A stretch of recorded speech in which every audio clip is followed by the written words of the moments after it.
और नशे की दवाइयां हमारी फिल्म इंडस्ट्री में भी इसके एडिक्शन करवा दी। जिस थाली में खाते हैं उसमें छेद करते हैं, गलत बात है। सुशांत सिंह राजपूत की मौत के बाद से लगातार फिल्म इंडस्ट्री और उसके बड़े सेलिब्रिटीज को टारगेट किया जा रहा है।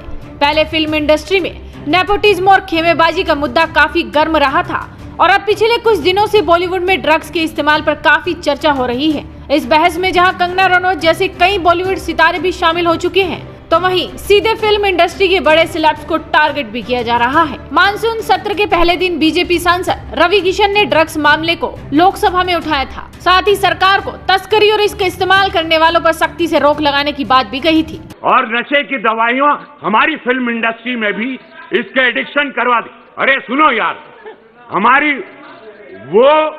वो एडिक्शन आज हमारी सरकार ने कई लोगों को पकड़े जा रहे हैं। NCB is doing very good work, but महोदय दुख की बात है कि इस प्रकार की गतिविधियां हमारी इंडस्ट्री के द्वारा भी, जहां पे स्टारों को देखा जाता है, उनको रोल मॉडल माना जाता है, तो मैं आपके माध्यम से केंद्र सरकार से आग्रह करता हूं, अपनी सरकार से, जो हिसाब से आज हम लोग एकदम इनको चारों तरफ पकड़ रहे हैं, तो ये सख्त कार्रवाई की जाए, दोषियों को जल्द पकड़ा जाए, उन्हें उचित सजा दी जाए तथा पड़ोसी देशों की जो साजिश है युवा पीढ़ी को बर्बाद करने की, उस पर रोक लगाई जाए महोदय। बस इसी को लेकर राज्यसभा सांसद और अभिनेत्री जया बच्चन ने बिना रवि किशन का नाम लिए लोकसभा सत्र पर निशाना साधा और बोला कि बॉलीवुड को बदनाम किया जा रहा है और इसे बदनाम करने में वही लोग शामिल हैं जो जिस थाली में खाते हैं उसी में छेद करते हैं। Sir, I want to talk mask. Sir, आवाज नहीं आएगी, क्लियर नहीं आएगी, मैं साफ कर दूंगी। वो नहीं आ पा रही, कुछ प्रॉब्लम है? मेरा नाम जया बच्चन है, मैं राज्यसभा से बोल रही हूँ। सर, मैं आज इतना बढ़िया पर्सनालिटी, सुंदर पर्सनालिटी दिख रही है, तो क्या नाम का क्या नाम पूरा देश में फेम है।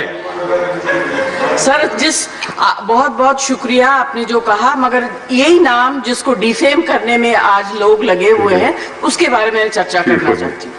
In order to divert the attention of the people, we are being used to be flogged by the social media and the government's non-support. Sir, people who have made their name in this film industry have called it a gutter.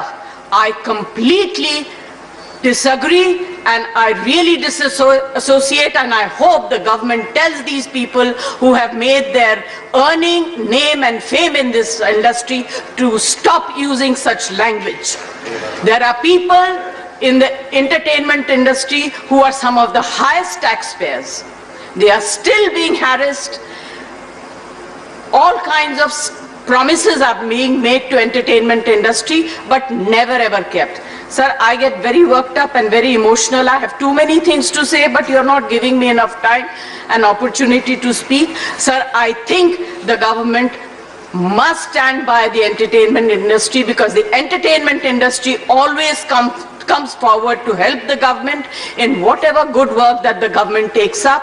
They come and speak for them, they support them.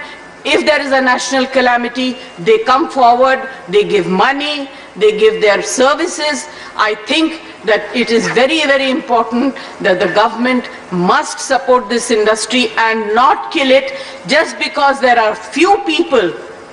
You cannot tarnish the image of the entire industry. Right.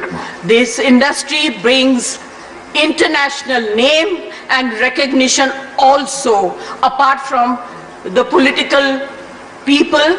I was really embarrassed and ashamed that yesterday one of our members in the Lok Sabha spoke, who is from the industry, against, I'm not taking a name, against the film industry. It's a shame. जिस थाली में खाते हैं उसमें छेद करते हैं, गलत बात है। I need the protection, the industry needs the protection and support of the government. Thank you.